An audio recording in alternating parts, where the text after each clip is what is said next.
Good afternoon. I'm David Albury and I'm Director of the Innovation Unit. And perhaps I should say a word about the Innovation Unit just to give you some context. The Innovation Unit's a not-for-profit social enterprise that supports governments, public service organisations and communities to develop radical innovations that produce significantly better outcomes for significantly lower costs. And we work in the UK and internationally, and in healthcare and across wider public services. So I'm delighted this afternoon to share with you some of the work that I, supported by my colleagues, have been doing around the scaling and diffusion of innovation. And I'm really keen, if people have questions, that we provide an opportunity for you to do so. And you'll find a little button, a black button, just beneath the video of me. And if you press that, you can ask a question at any point during the talk. And I'll try and stop at different times and give you an opportunity just to have a moment's reflection and see if there are any questions that you want to ask. So what I want to really talk about this afternoon is the scaling and diffusion of innovation or of great practice. And I know that all of you are very concerned with this issue. All of you are involved in various improvement initiatives that have a real role to play in the system transformation that is vital to the NHS, vital to health and social care. And the problem that you are facing, that we are facing, and I hope it's helpful to know that you're not alone in this, is that all too often great examples of great practice, examples of innovation, tend to stay locked on location. That is, they're great examples, they have impact or outcomes for the lucky few patients or carers or small parts of the population, but they don't really spread, they don't really scale, they don't transfer, they don't get adapted or adopted by other places. And so, to put it in more technical language, what there is in innovation in health and social care are slow rates of scaling and diffusion. So I have the privilege of doing lots of work in different countries, in different sectors around the world that are faced with this problem. And I know it's a problem because the work I do is often for governments or for national health services as they were. And when I visit these countries or these cities, I always get taken to be shown really great examples of great practice or great innovations and so on. But occasionally governments allow me to walk out on my own, and I go around other hospitals, other primary care centres, other settings, and they're the same as they were 20 years ago. Those innovations, those great practices have often not spread to adjacent departments, never mind to a hospital or primary care centre in another location, never mind across a system as a whole.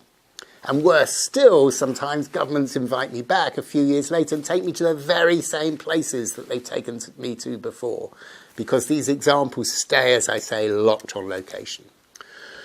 So it's a puzzle, really. For 10 years, for 12 years, actually for 15 or 16 years in the NHS, we've been saying we're quite good at invention, we're quite good at coming up with new initiatives, but we're really poor at getting them to spread and to scale.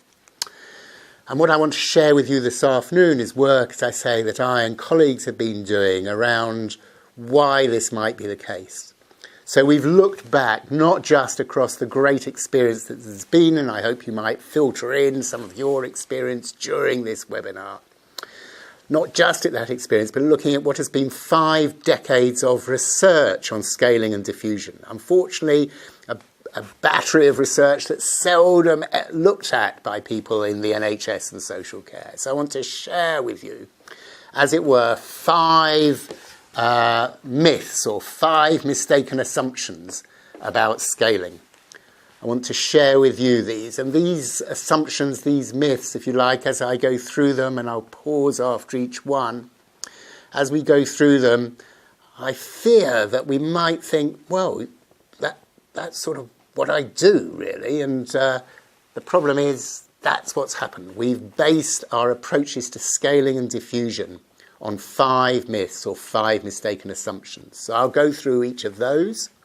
I'll then say one other thing about the features of innovations or great practices that do scale and spread. And then I will talk a little about 3 sets of mechanisms that have proved to be more effective in the scaling and diffusion of great practices or of great innovations. So I'm going to take, as I say, I'll take the myths one by one. I'll pause after each one and see if there's any questions that people want to ask so that we get a real understanding of what these myths or assumptions might be. So, myth 1. Myth 1 is that scaling and adoption are just informational issues. That is, we tend to think that the most important thing is to provide potential adopters or potential adapters with information, evidence, data about our innovation or our great practice. Of course, this is important. But on their own, we know that these have very limited effect. They are more received by people who are already innovators, already carried out the great practices, than those who are, as it were, potential adopters of those practices.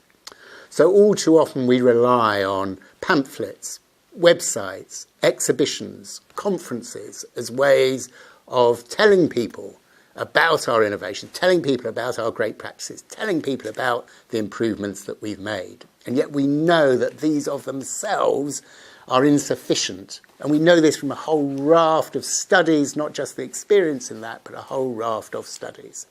And unfortunately, when this fails, what we find is people just try glossier pamphlets, flashier websites, bigger exhibitions in order to try this, believing that turning up the volume on the data and evidence, turning up the volume on the information will of itself convince people to adopt or adapt those innovations. Indeed, when we do surveys of how people treat these innovations or what happens after these exhibitions or conferences, we find that the take-up after that is relatively low, however enthused they are at the time. And one of the reasons for this, that I will mention at several points in this webinar, is that most innovations, most great practices, most great improvement initiatives require behavioural and relationship and power changes. And if we're going to change working practices, if we're changing relationships, as many of you will know from your day-to-day experience or indeed your personal experience, just providing people with data and evidence and information is rarely sufficient.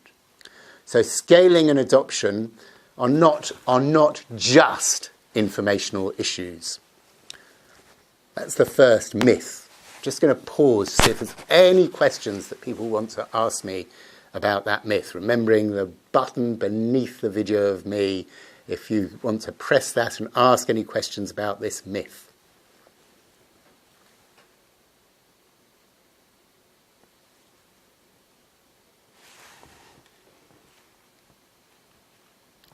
Okay, let's go on to myth 2. They get a little bit more controversial, so maybe as I go through them it will persuade you that there are some things that you want to ask or indeed challenge what I'm saying.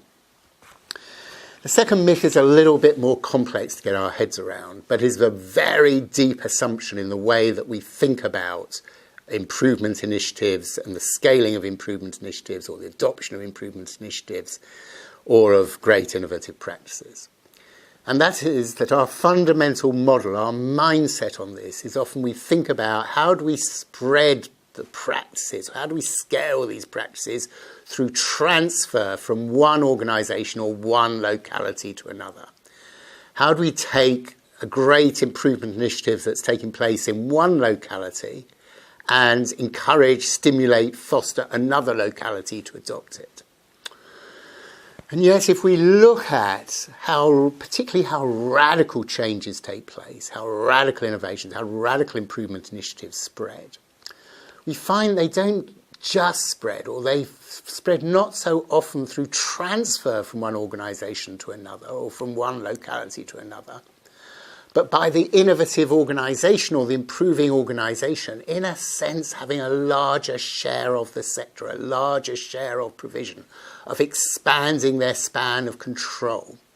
So an example I like from healthcare is, so Moorfields, for example, Moorfields, when they developed a whole set of new practices, rather than just thinking, let's hold an exhibition or let's send out a pamphlet or let's have a glossy website, set up a franchising arrangement whereby they said, okay, how can we support other organisations?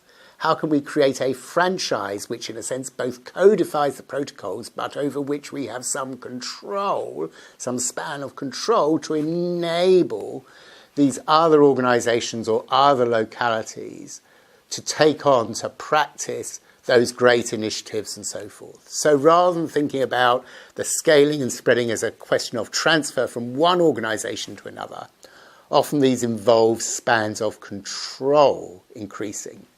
Indeed, we have one very large initiative around this, or at least a lot of talk around this in the NHS and social care at the moment, which is Sir David Dalton's review on the formation of chains and trusts and brands of hospitals or of other settings across healthcare. Because what we find in other sectors which are better at this question of scaling and diffusion is they create these larger groups of entities to enable the practice to become codified and embedded through those larger agglomerations, those larger chains, and so forth. So the practice is spread not by transfer from one organisation to another, but in a sense increasing the span of control.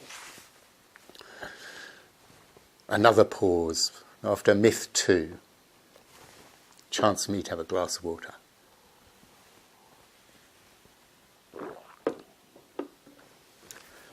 Any questions you want to ask about myth 2?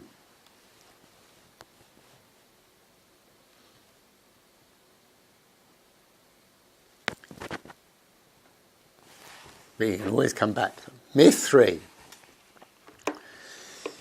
Myth 3 is that innovation and scaling, or improvement and rollout, or improvement and spread are separate and sequential processes.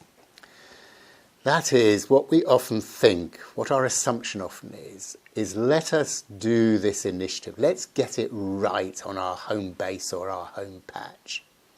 And when we have got it right, let us then think about how we spread or scale or transfer that initiative out. Not surprisingly, and this is, I guess, most common when people talk about pilots and rollouts. We separate out the innovation or the improvement initiative from the scaling and spread. But what we find in those situations where scaling and spread takes place more effectively or more rapidly is it comes about by involving potential adopters and users right from the beginning of that process. So, why is this important? Lots of you will be familiar with the sort of not invented here syndrome, or that's all very well, it might work in Brighton but it won't work in Bridlington, or it might work in Birmingham but it won't work in Barnsley. And in a sense, people are right when they say this. That is, nearly all great practices, nearly all great initiatives require some contextualisation, some sense of adaptation to take root in a new setting or a new environment. So involving potential adopters as part of the innovation process itself, as a way of bringing the experience, bringing their knowledge, bringing their context, their environment into play, is really important. How do we find ways of engaging potential adopters in this process? Indeed, this relates a little bit to myth 1 as well. All too often we're familiar with, as it were, telling people about our innovation or about our great improvement initiative. Whereas if they're going to adopt or adapt that improvement initiative or that innovation, they don't need to know just about the what of that practice. They need to share the journey of how it's been produced. They need to understand the difficulties, the barriers and the obstacles that you encountered and how you overcame them. It needs to be a story of a journey, not just the output. And the more that we can involve the potential adopters and the end users in that journey, the more likely it is that that innovation or improvement initiative will spread and scale over time. So that's myth 3. Again, I'll pause for any questions.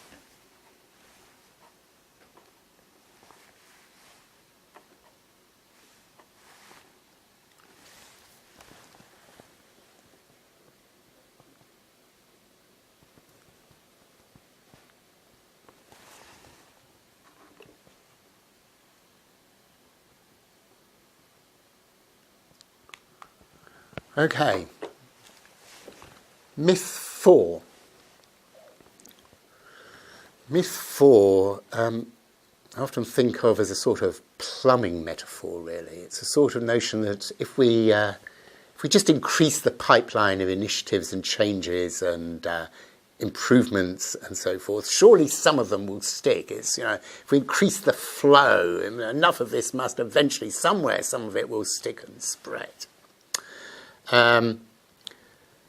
In fact, of course, the reverse is the case. We find that organisations and systems which are most effective at scaling and diffusion innovation are those that heavily prioritise the innovations and the initiatives that they're trying to scale and spread. They don't try and move lots of different things around a system the whole time or around an organisation the whole time. Or to put this in more perhaps elegant or technical terms, and particularly for those who have any background in economics, we've focused much too much on the supply side of issues around improvement and innovation, and not sufficiently on the demand side around improvement and innovation. What are the incentives, the rewards and recognitions, not for innovating in itself or not for starting the improvement initiative, but what are the rewards, the incentives, the recognition for people to adopt innovations and improvement initiatives from other places? We've got much better at having prizes for innovators, but we're less good at rewarding those people who are the acceptors, the adopters, the adapters, the transferers, the scalers, the spreaders of those innovations. I've often wanted to try and get Xerox to have a prize for copying, it seems to me. This would be a great advantage. So we don't just have the minister or the permanent secretary or the chief executive of the NHS standing up and giving out prizes to innovators, all of which is very good, but as much finding ways of rewarding those people who said, I have adopted this innovation or this improvement initiative that was developed elsewhere. So myth 4 is, if you like, too much attention to the supply side, insufficient attention to the demand side. So what are the incentives? What are the rewards? What are the recognitions that we can give to people who are adopters or scalers and spreaders of our innovations, our improvement initiatives? Pause there after myth 4. For any questions that people want to ask.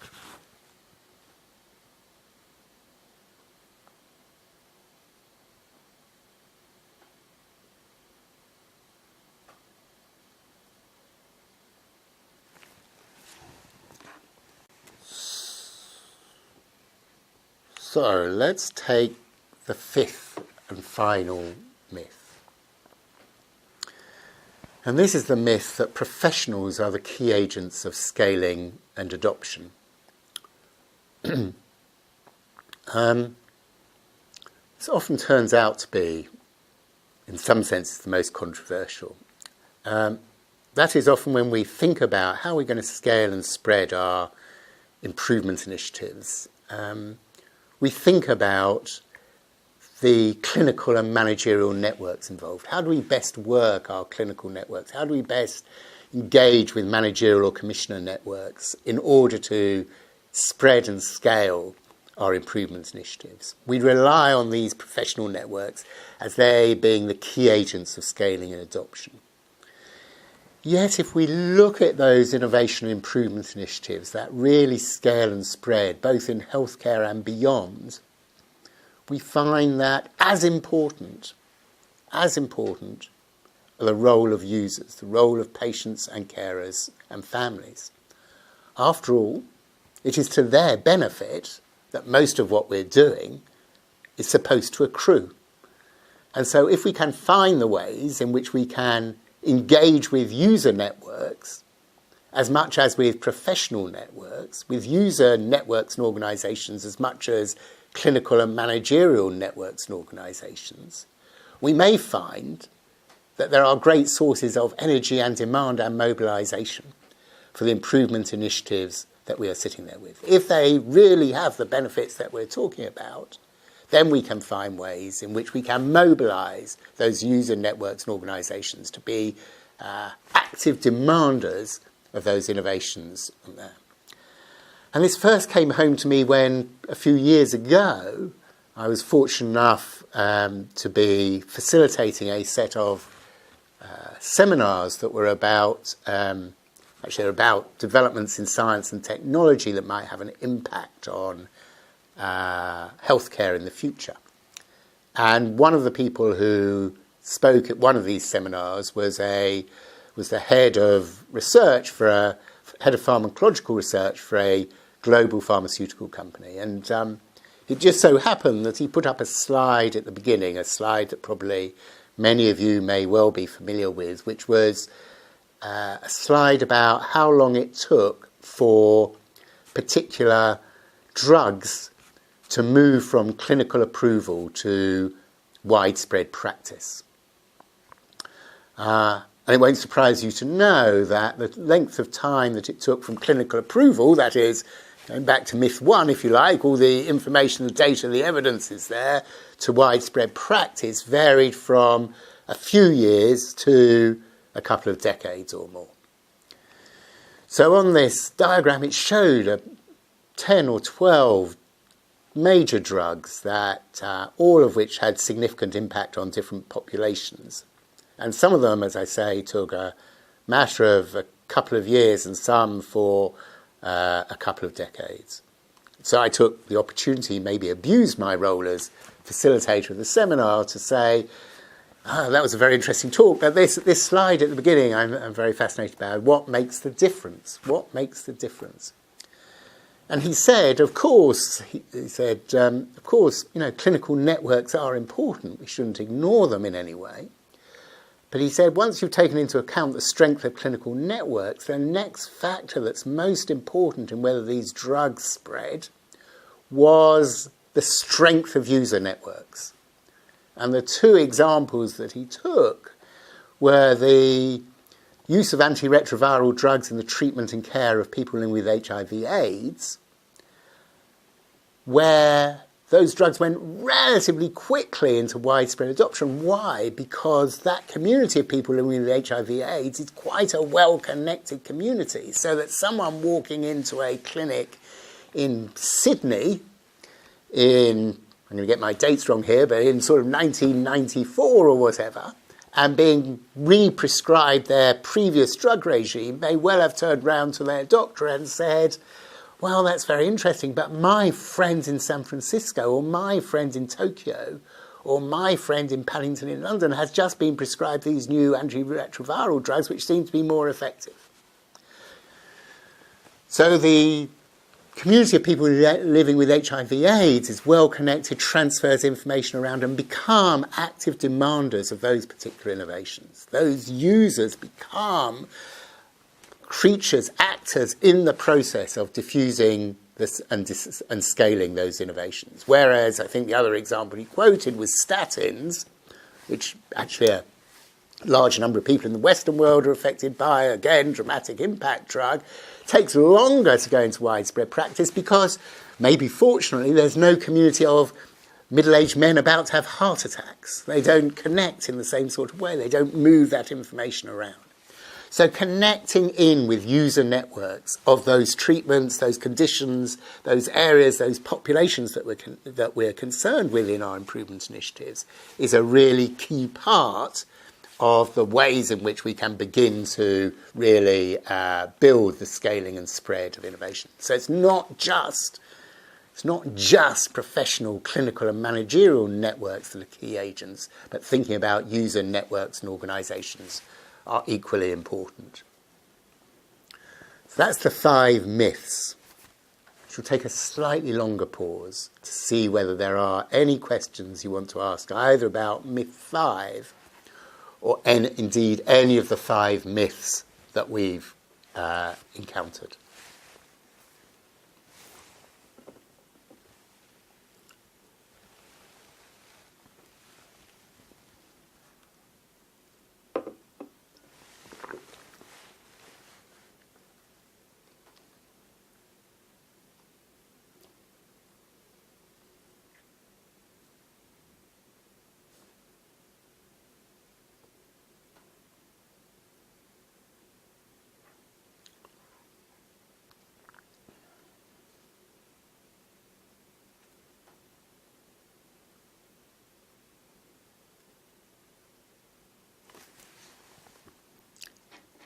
Okay, so let me just wrap this section by saying something about the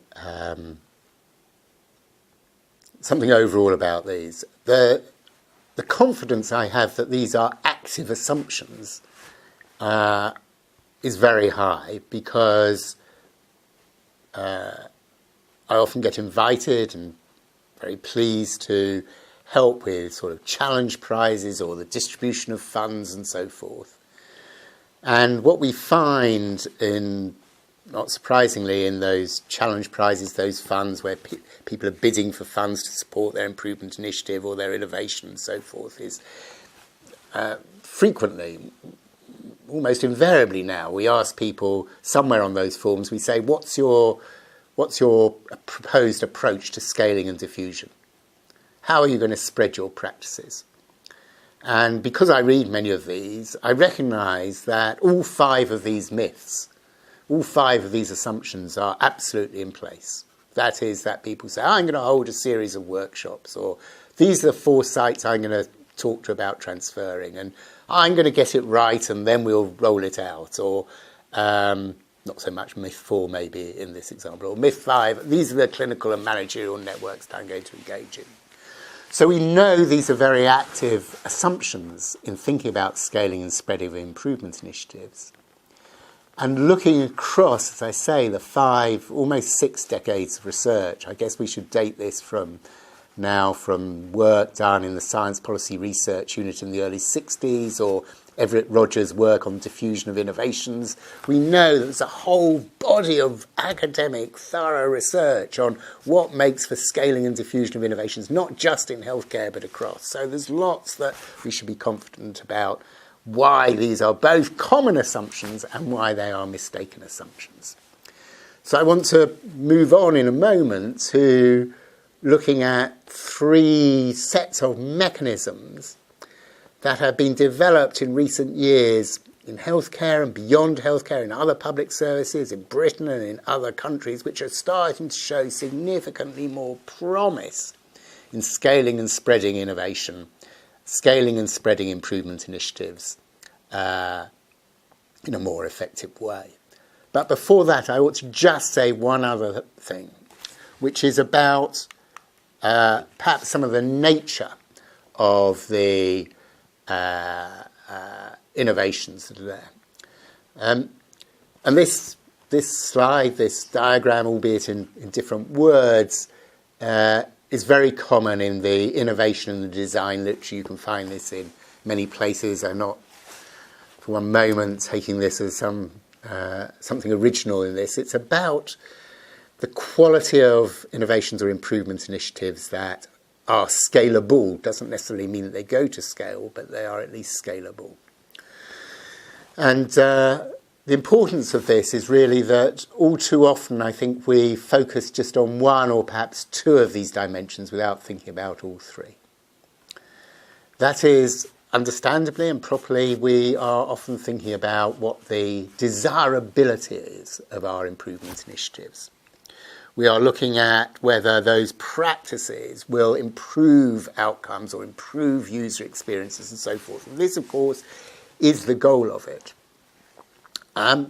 But two other dimensions, two other features need to be in play for an improvement initiative to be scalable. Secondly, it has to be feasible. And to be feasible requires us to think about not just the improvement initiative itself, but what are, if you like, the surrounding other changes that need to be in place? What are the systems and processes? What are the roles, skills and culture that need to be developed? It's often not the thing in itself that it causes the problems in scaling or adoption or adaptation. It's the surrounding context or methods or processes. Often these improvement practices can't just be dropped into existing arrangements. Those arrangements themselves have to change. So it's often more than just whether the practice itself is of value, the practice itself is desirable. It's its feasibility in any particular context.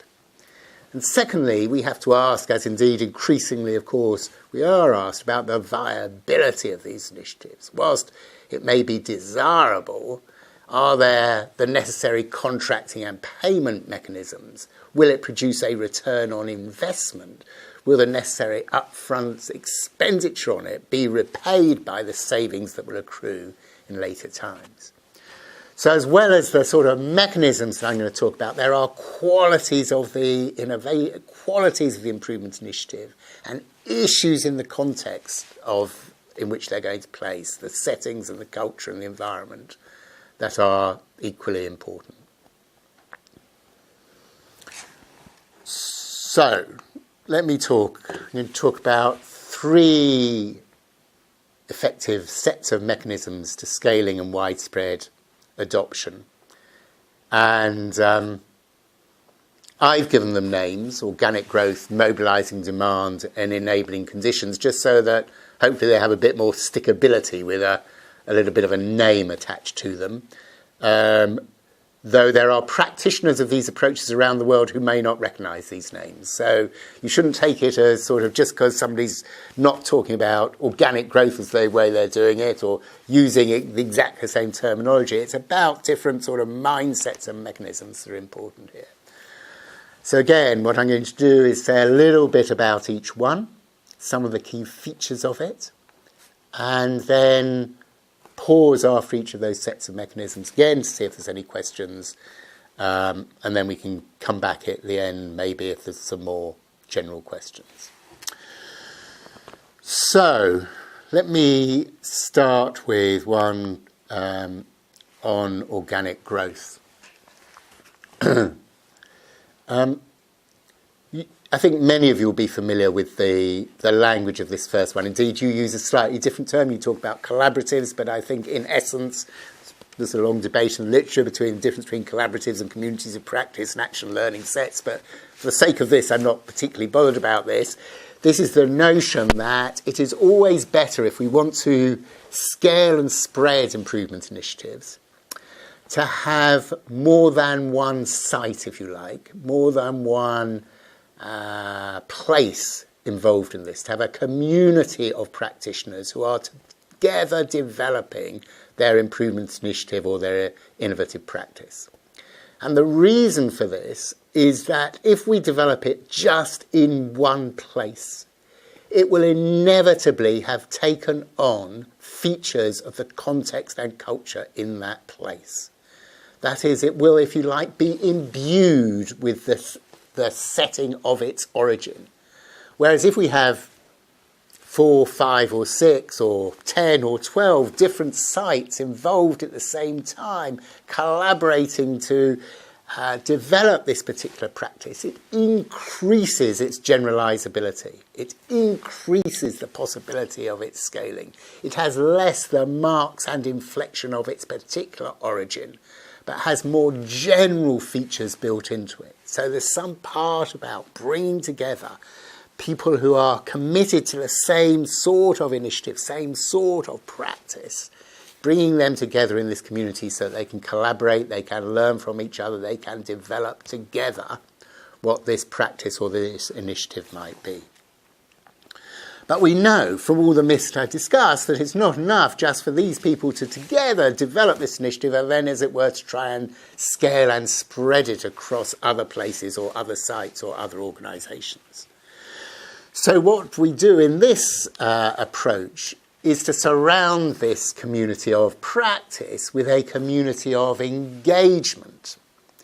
So that in this community of engagement, these are the people who I talked about before as potential adopters. These are, if you like, we can think about these people as critical friends to those people in the community of practice. So I'm not as intensively supported if I'm in the community of engagement. I'm not involved in such intensive work.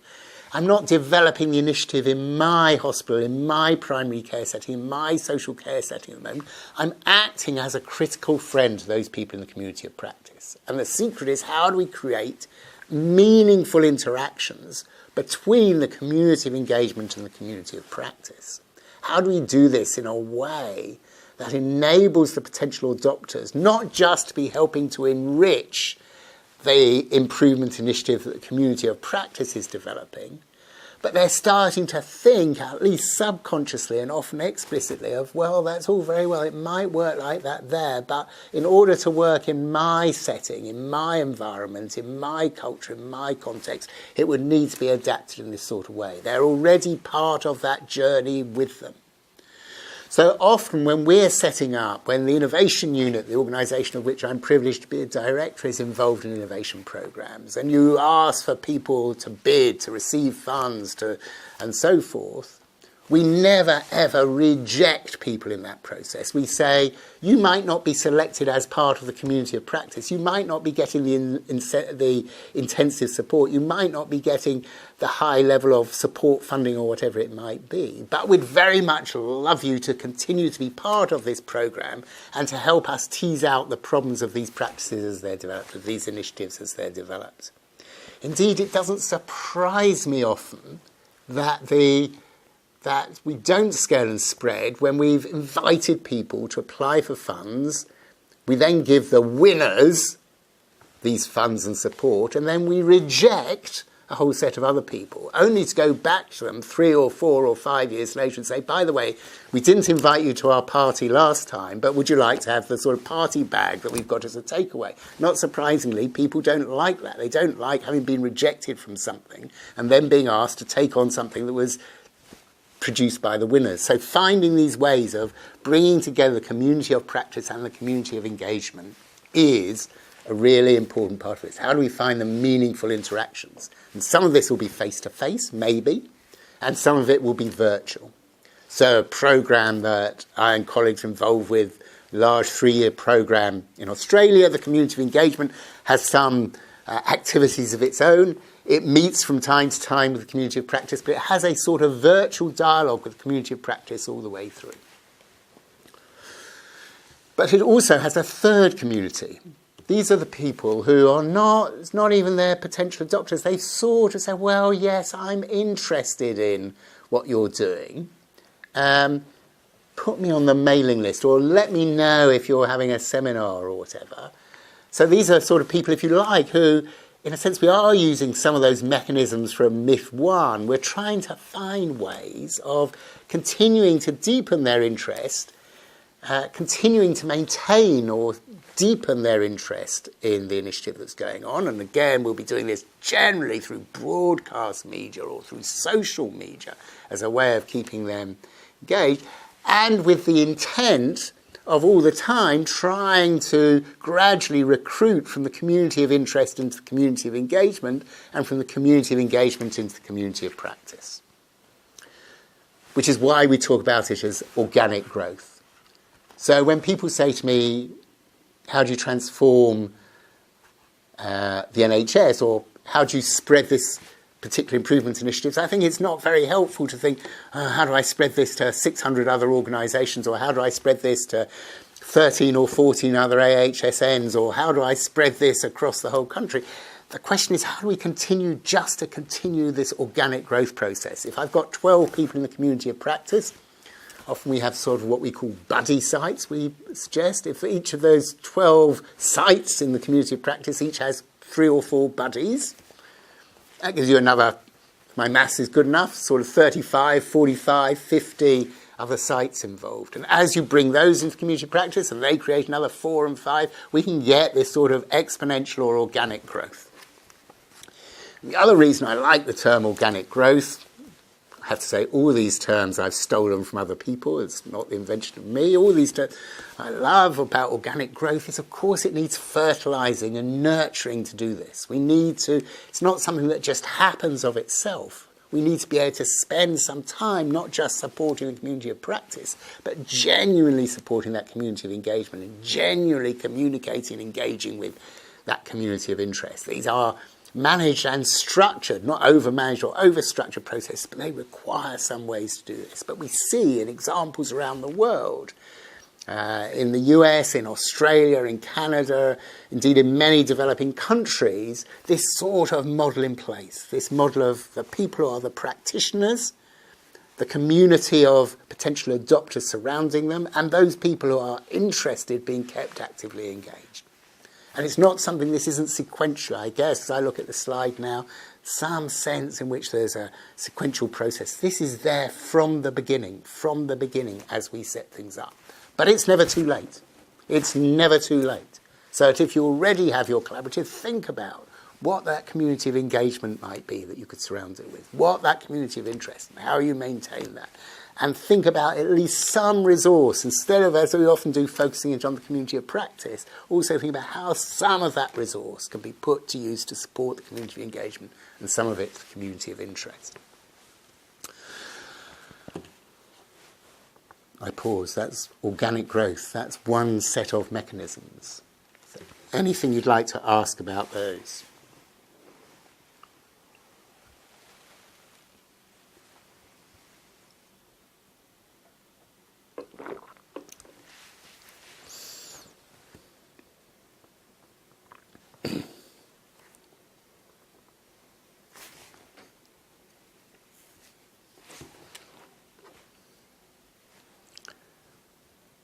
Okay.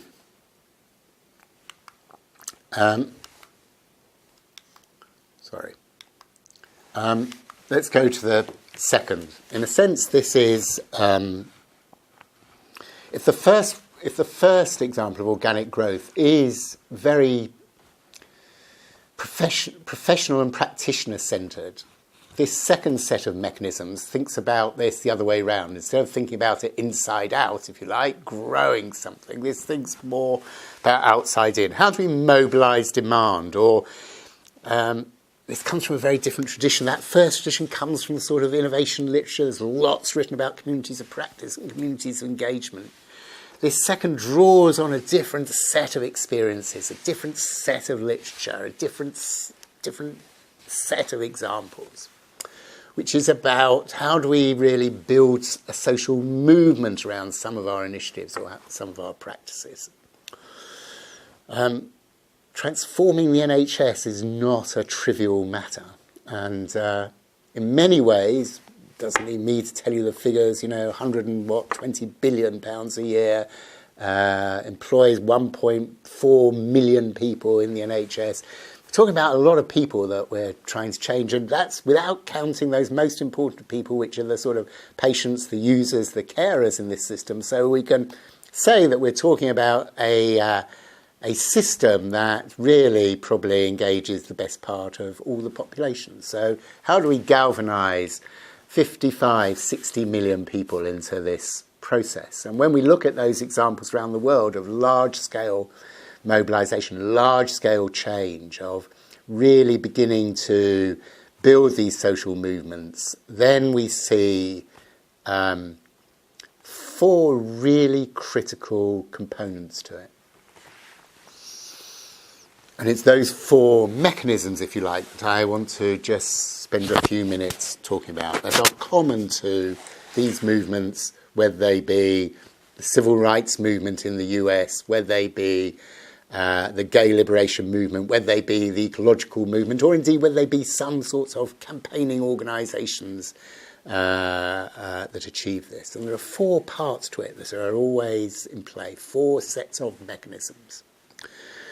The first, and one that I think people are more familiar with than others, is the need for a compelling case for change.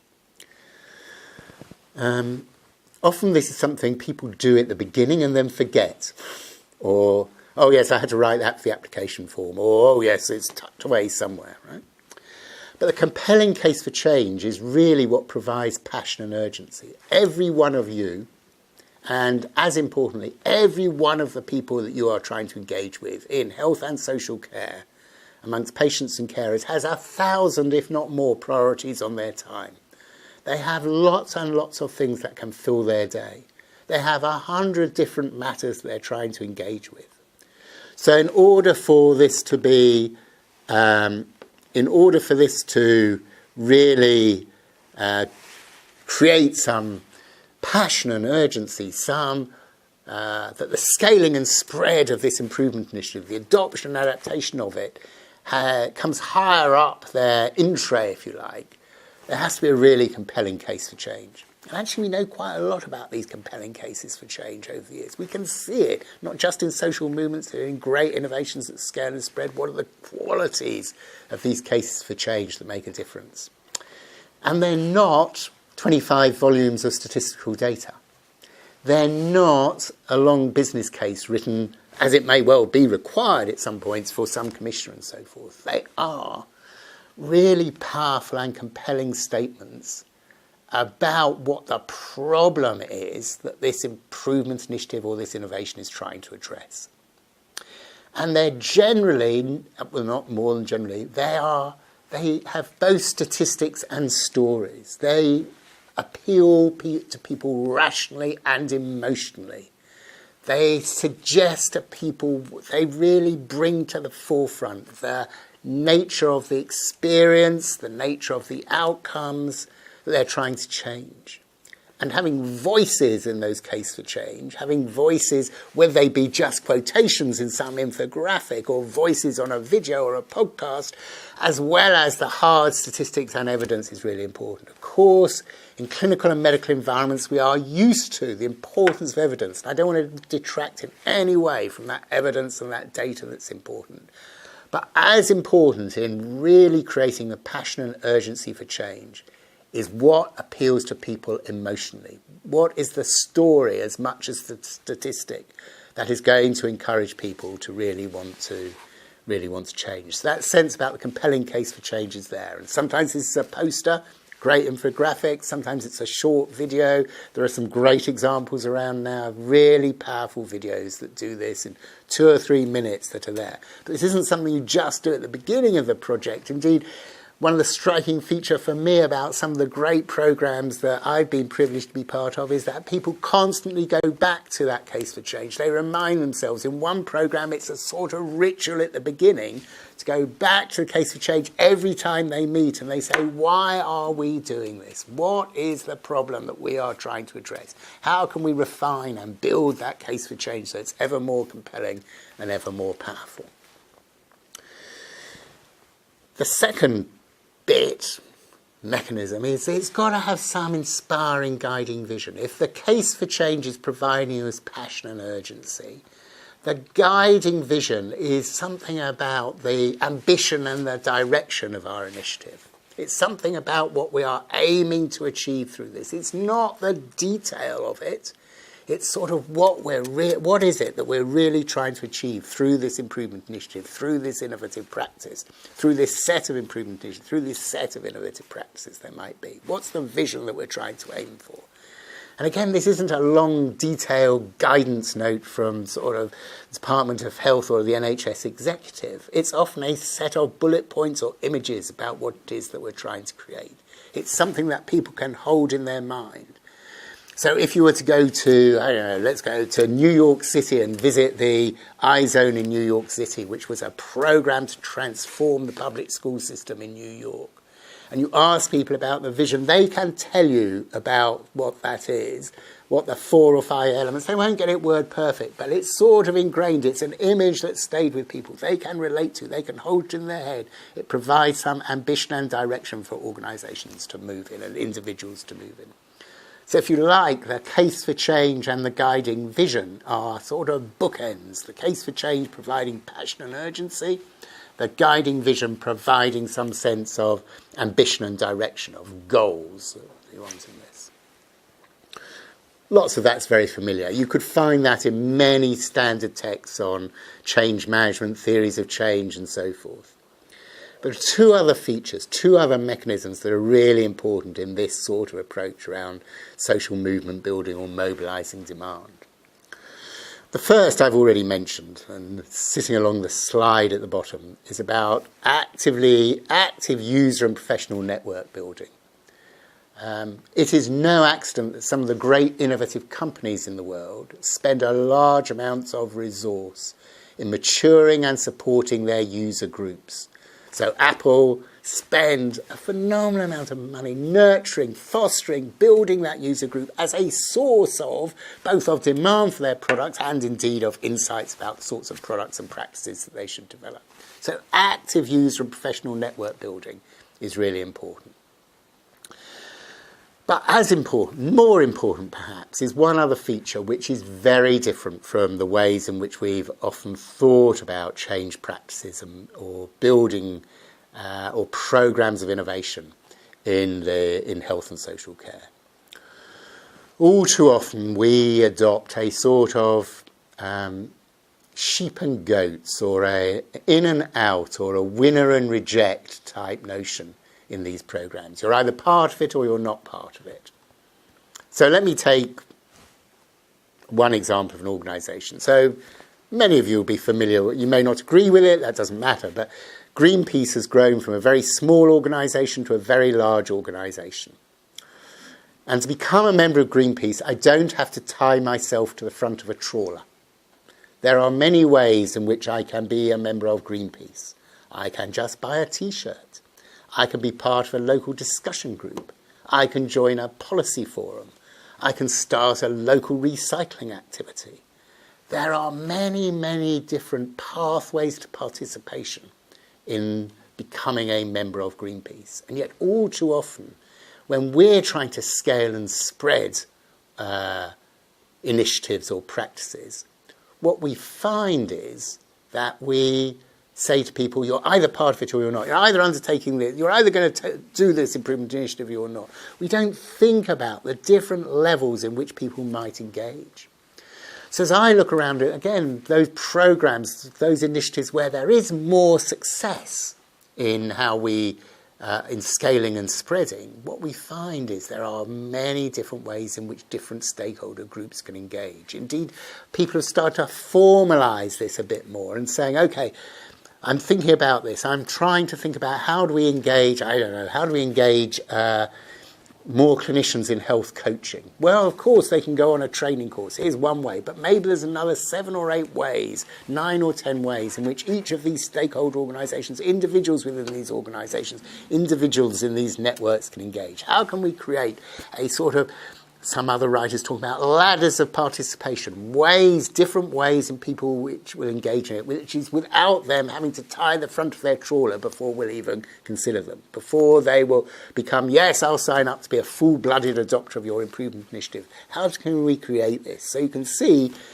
because it's sort of embedded in this diagram, already that sense of this different ways in which people can engage that's there in that former process around organic growth, but this is suggesting we can enlarge that and think about multiple pathways for different stakeholder groups or individuals within those groups. So that's a little bit about mobilising demand and social movement building. Let me pause after that.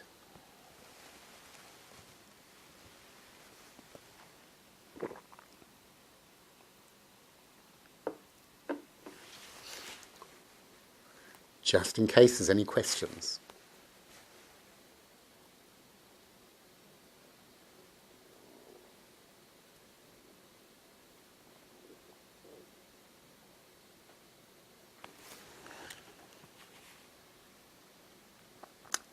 Okay.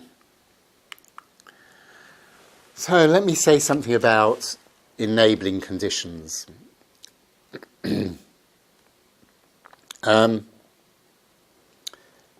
Which is really thinking about what's the ecosystem.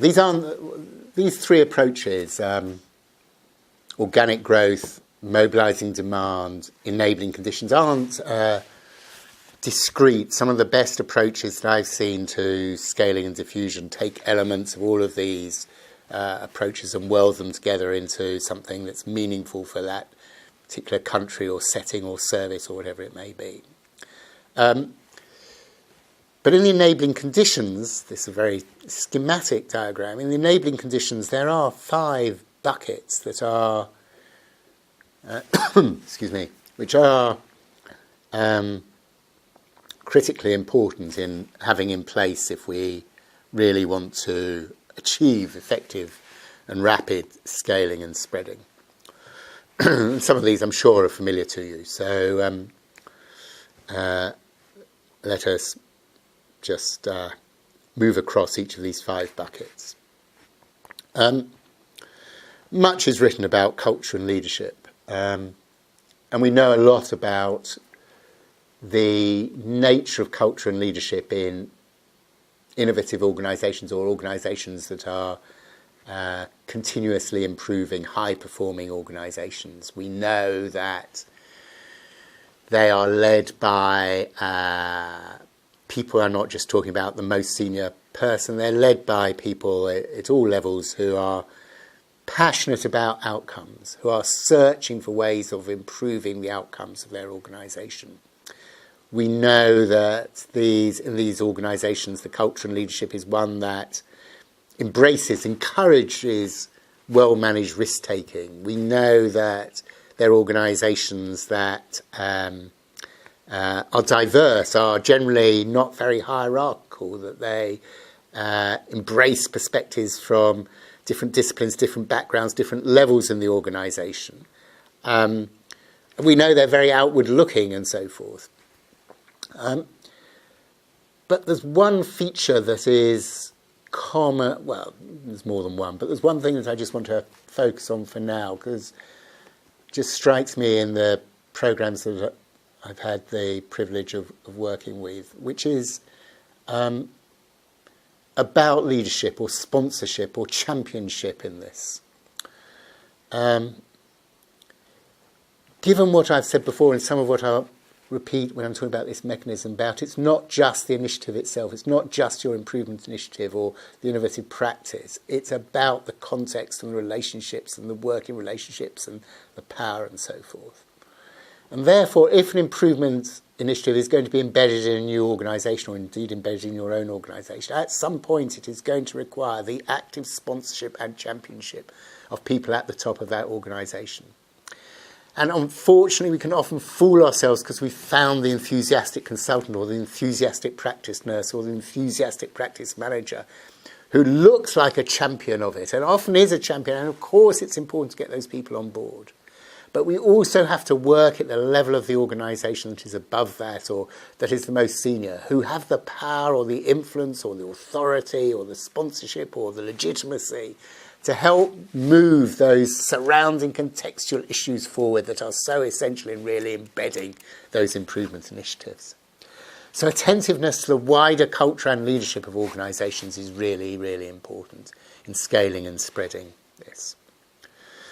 Secondly, and it leads off from what I was saying in the previous approach, it's about citizen and user engagement. But this isn't just a sort of after-the-event citizen and user engagement. Actually, what we see is those initiatives and practices that scale and spread most effectively are those that are co-designed with citizens and users.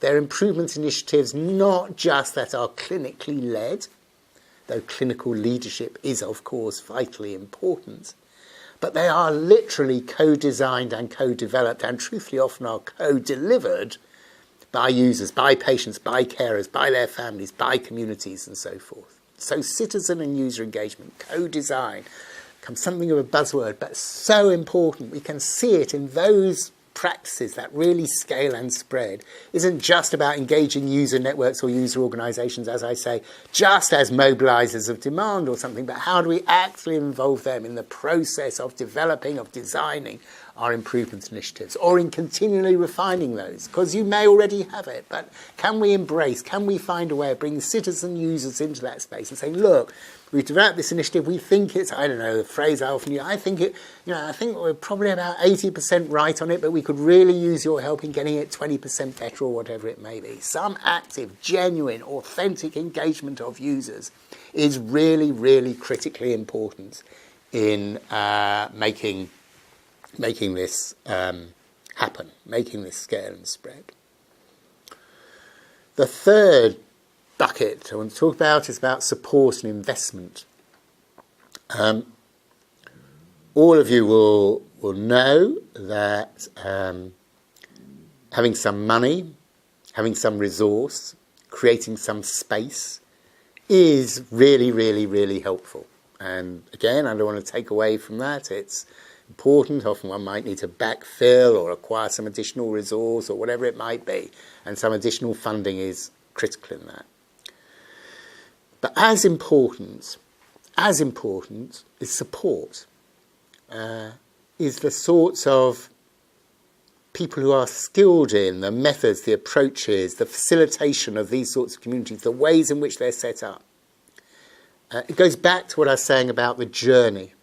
It's not enough just to be very bright, as many of the people are that we're working with. There are tools and techniques for spreading, adapting, adopting innovations and great practices and improvement initiatives into particular organisations.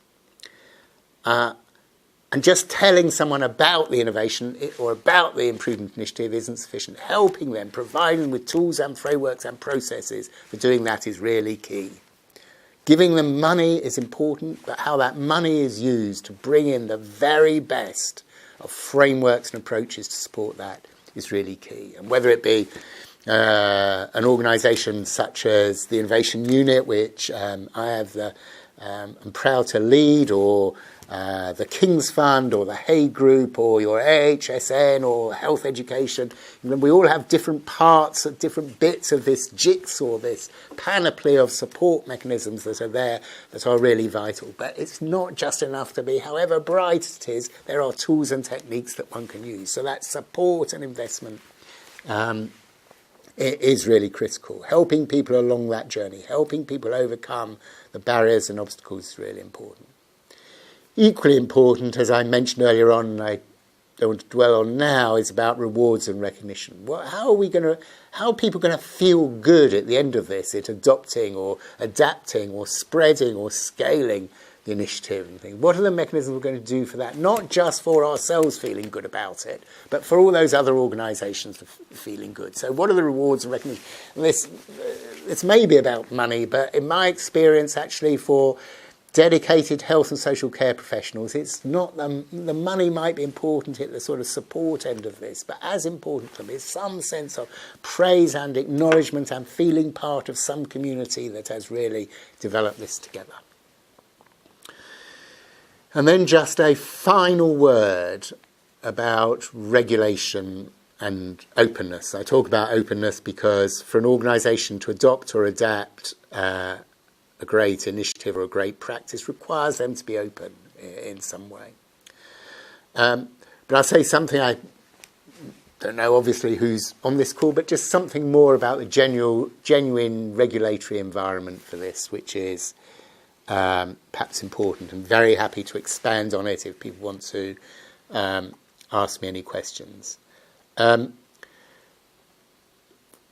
mentioned under myth 2, for those who've got good memories, this was about saying this isn't just about transfer from one organisation to another, but about the ways in which organisations can increase their span of influence or increase the share of their sector or increase their share of provision. Then regulatory devices, regulatory mechanisms and regimes that enable organisations to grow, which is the nice end of this, and equally to displace organisations that fail to improve, that fail to adopt those improvement initiatives or those great practices is really important. And we're struggling with this. We are struggling with this. But in case there are any regulators involved in this webinar, I just want to say one last thing about this, which is the worst thing to do. I have the doubtful pleasure of being part of a group of people who are game theorists, academic game theorists, and they're a group of academic game theorists who look at issues around innovation and the spread of innovation. And if you ask them, they don't really engage with the real world, so you can only pose them very academic problems. But if you ask them, what's the worst thing to do in the sorts of environments like health and social care that we have? What's the worst thing you can do to stop innovation spreading, to stop improvement spreading? They will tell you the worst thing you can do is to take organisations that are marginally viable, marginally unviable, and make them marginally viable, to try and prop up those organisations that are poorly performing.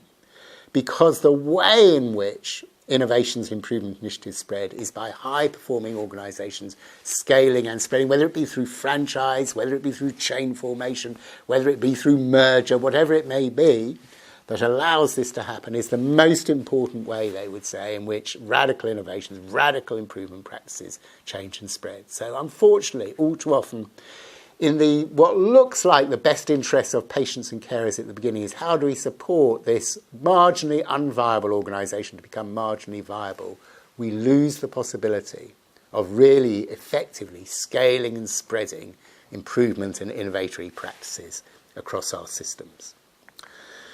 So there's an enormous amount in what I've tried to cover in this. There's much written on in different guises on each of the approaches and sets of mechanisms that I've talked about.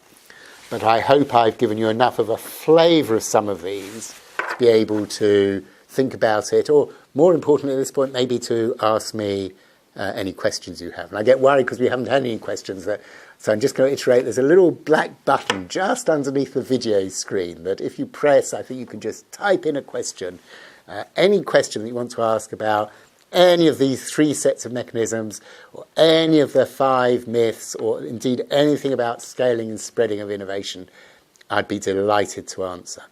So I'll just give 2 or 3 minutes. And if you're with a group, you might even have a little discussion in your group about what it is, what you've heard, and whether there's any questions that you'd like to ask. So I'll just pause for 2 or 3 minutes and see if there's any questions that people would like to ask.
Well, there don't seem to be any questions, so I'm going to pause there really and say thank you very much.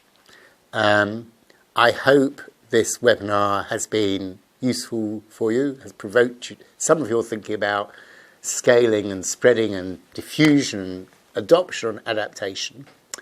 And if you are sort of like me in that actually the question will occur to you at some point in the future, or you try some of these mechanisms and and you have some experience of how they work, then don't hesitate to contact me. And Matthew or the King's Fund, when they send round the link to this webinar, will also send you my email address. And I'm always delighted to hear about how different improvement initiatives and innovations have or haven't scaled and what the reasons are for that. So, as I say, I hope this webinar has been useful to you, and I wish you all the very best with your improvement initiatives. So, thank you.